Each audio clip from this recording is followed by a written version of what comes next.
Have you ever wondered what it was like before anything existed?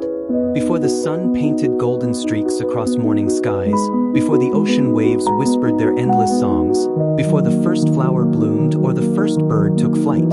Imagine, if you will, a time when time itself had no meaning. A moment when silence was absolute, when darkness was complete, and when the very concept of existence was nothing more than a distant dream waiting to unfold. Today, we journey back to the very beginning of everything. We explore the most magnificent story ever told, the story of creation itself. This is not just a tale of how things came to be, but a breathtaking account of divine power, infinite wisdom, and love beyond our understanding. So settle in, open your mind, and prepare to witness the birth of the universe through the eyes of eternity. In the vast expanse before existence itself, there was nothing. Not the kind of nothing we might imagine when we close our eyes in a dark room. This was absolute nothingness, no space, no matter, no energy, no sound. It was a void so complete that even emptiness itself seemed like something in comparison. Yet in this boundless nothingness, there existed something far greater than anything we could ever comprehend, the presence of God. This divine presence was infinite, stretching beyond any boundaries that could ever be imagined. It was all-powerful, containing within itself the potential for everything that would ever exist. And in this timeless moment, when the universe held its breath in anticipation, God spoke the very first words that would ever be uttered in creation. "Let there be light." These four simple words carried with them the power to transform absolute nothing into everything. The moment these words left the divine lips, the impossible happened. Light, brilliant and magnificent beyond description, burst forth into existence. It was not the gentle glow of a candle or even the bright shine of the sun, but light in its purest, most powerful form. The void, which had known only silence and darkness since before time began, suddenly trembled with the force of this divine command. Light exploded into being, racing through the emptiness with unstoppable power. For the first time in all of existence, darkness met its match. The formless emptiness that had ruled over nothingness was suddenly chased away by this brilliant radiance. And in that single moment, something wonderful happened. There was now a difference, a contrast between two distinct things, light and darkness. The universe had taken its first breath. God looked upon this light, this first act of creation, and saw that it was good. He then gave names to these two opposing forces, calling the light day and the darkness night. The very first day of creation was complete, and the foundation for everything that would follow had been laid. As the second day dawned in this newly created timeline, God was far from finished with his masterpiece. The light had conquered the void, but there was still much work to be done. The universe needed structure, boundaries, and order. God spoke again, and his words carried the same creative power as before. This time, he commanded the waters to obey. But what waters, you might wonder? These were not the familiar waters we know today, not the clear streams or the deep blue oceans. These were the primordial waters of creation, vast and formless, covering everything that existed. "Let there be a space between the waters," God declared, "to separate the waters of the heavens from the waters of the earth." At his command, something incredible happened. The waters began to move, responding to the divine will like dancers following their choreographer. They separated, creating a magnificent space between them. The waters above were lifted high, suspended in the heavens, while the waters below remained in their place. In this separation, the sky was born. Not just empty space, but a living, breathing atmosphere, an invisible shield that would one day protect the world that was yet to come. This wasn't merely air or empty space, but a carefully crafted environment designed with perfect precision. The earth was no longer the formless, chaotic mass it had been. Creation was beginning to take shape, each day building upon the last, moving towards something far greater than any eye had yet seen. And still, the Almighty was not finished. The grand design was unfolding, piece by piece, day by day.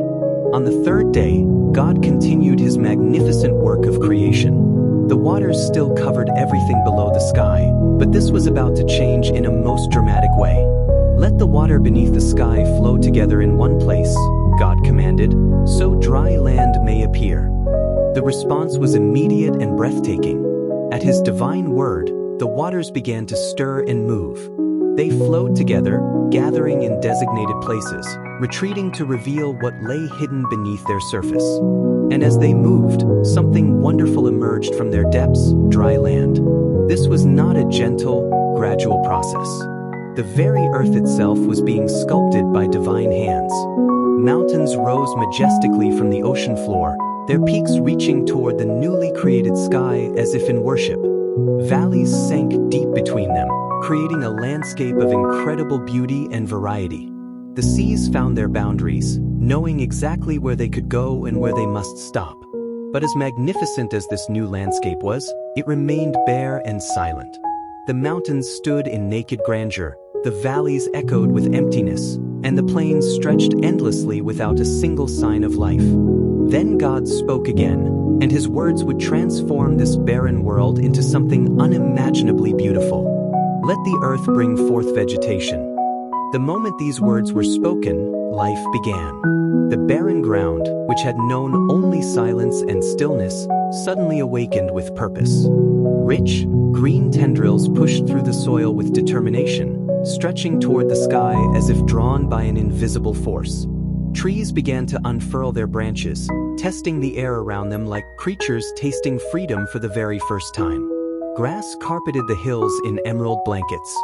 Flowers bloomed in colors that had never before existed, their petals catching the light in ways that made the entire earth shimmer with new beauty.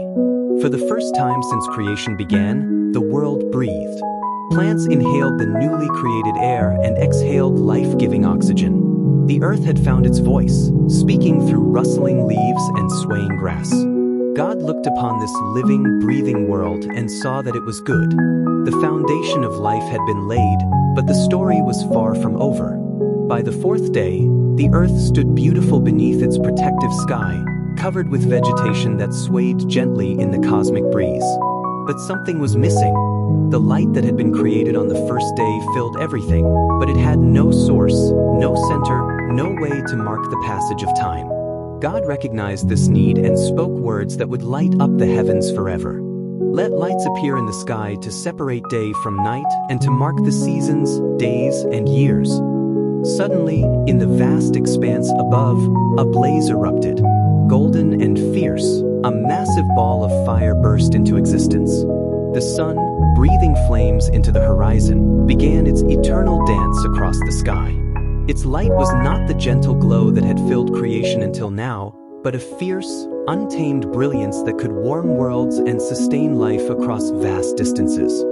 But as magnificent as the sun was, it could not rule alone. As it began to set for the very first time, darkness crept back across the earth. From the depths of space, another light emerged, softer, more gentle, but no less important. The moon rose with a silver glow, taking its place as the guardian of the night.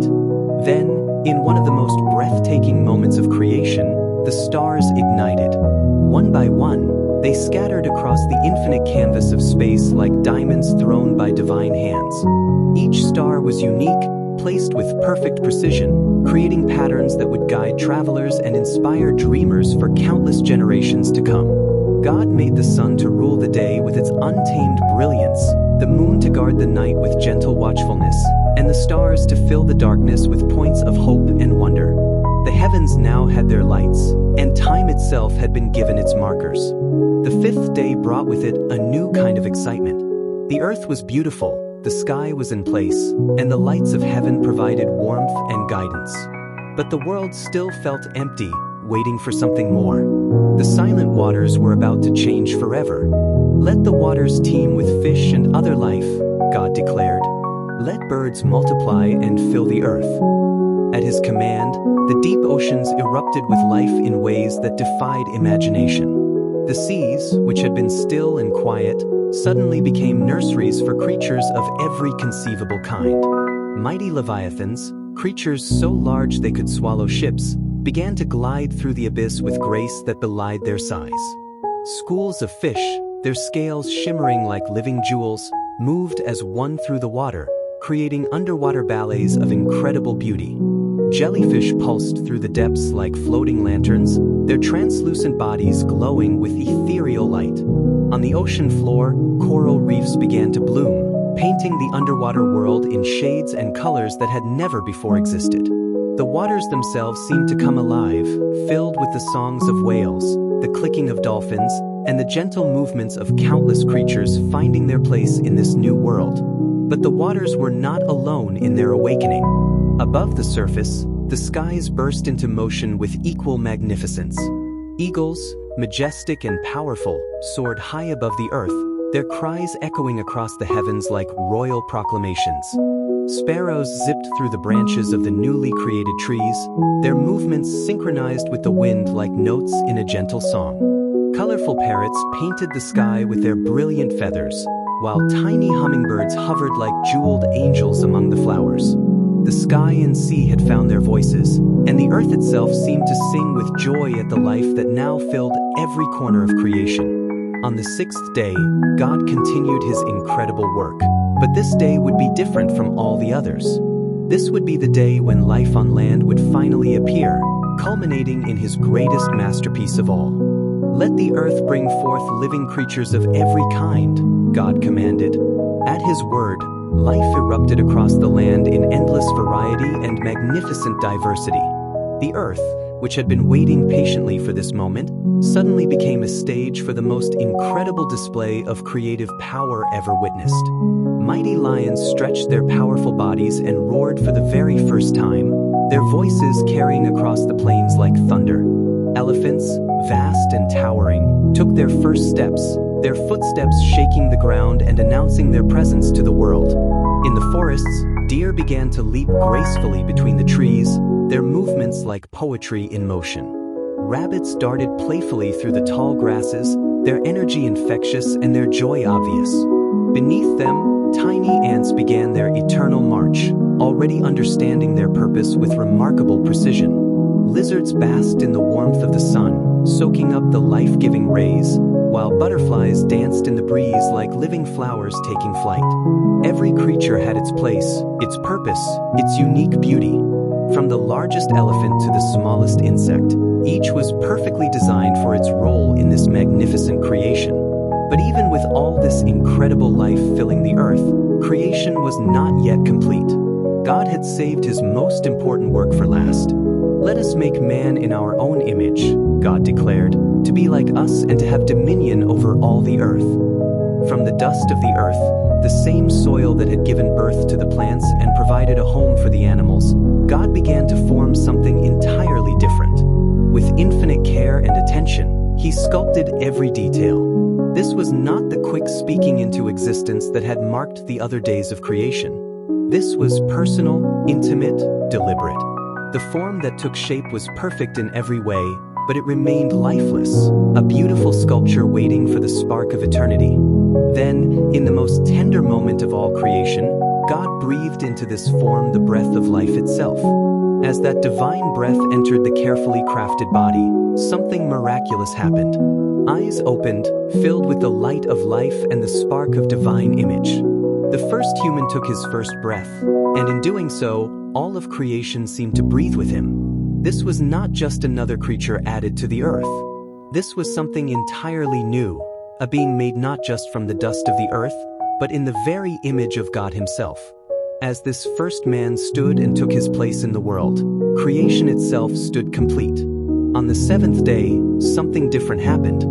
For 6 days, God had spoken worlds into existence, had crafted life in all its forms, had painted the cosmos with beauty beyond imagination. On the seventh day, he rested. But this was not the rest of exhaustion. The Almighty, who holds the universe in his hands and sustains all things by his power, does not grow weary or tired. This was the rest of completion, the satisfaction of a masterpiece perfectly finished. God looked upon everything he had made, from the smallest grain of sand to the mightiest mountain, from the tiniest ant to the great Leviathan, from the gentle breeze to the roaring storm, from the first human to all of creation spread out in magnificent array. And he saw that it was not just good, it was very good. It was perfect. It lacked nothing. Every detail had been considered, every need anticipated, every beauty carefully crafted. The work was complete in every sense of the word. Then God did something special with this seventh day. He blessed it and set it apart from all the other days. He made it holy, a day that would forever remind all of creation of the completion of this magnificent work. This first week had ended, but the story it began would continue for all eternity. And so ends the most magnificent story ever told, the story of how everything began. From the first words that broke the silence of eternity to the final breath that brought humanity to life, we have witnessed the unfolding of a masterpiece beyond our wildest imagination. In just 7 days, what had been nothing became everything. Darkness gave way to light, chaos surrendered to order, emptiness was filled with life, and silence was broken by the songs of creation. The void that had known only nothingness suddenly overflowed with beauty, purpose, and meaning. But perhaps the most amazing part of this story is not just what was created, but why it was created. Every mountain that rose from the sea, every star that lit up the darkness, every creature that drew its first breath, every flower that bloomed in the morning light, all of it was crafted with intention, designed with purpose, and created with love. You are part of this story. The same God who spoke light into existence, who separated the waters, who commanded the earth to bring forth life, who placed the stars in their courses, this same God carefully formed humanity in his own image. You carry within you the breath of the Almighty, the spark of divine creativity, the capacity for both earthly life and eternal purpose. As we close this incredible journey through the dawn of creation, take a moment to look around you. The sun that warms your face, the air that fills your lungs, the ground beneath your feet, all of it speaks of the same creative power that brought everything into existence in the beginning. The story of creation is not just ancient history. It is the foundation of everything that is, everything that was, and everything that ever will be.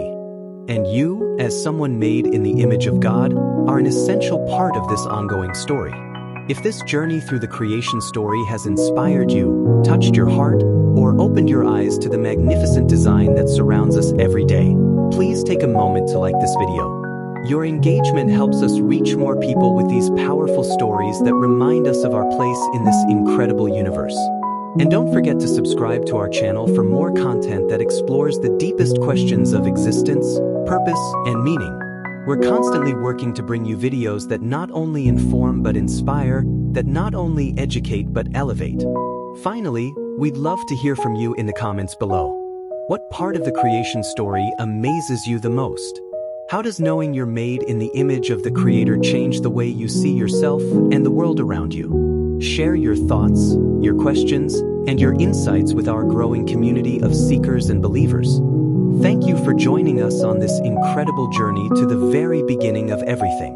Until next time, remember that you are part of the greatest story ever told, the story of creation itself.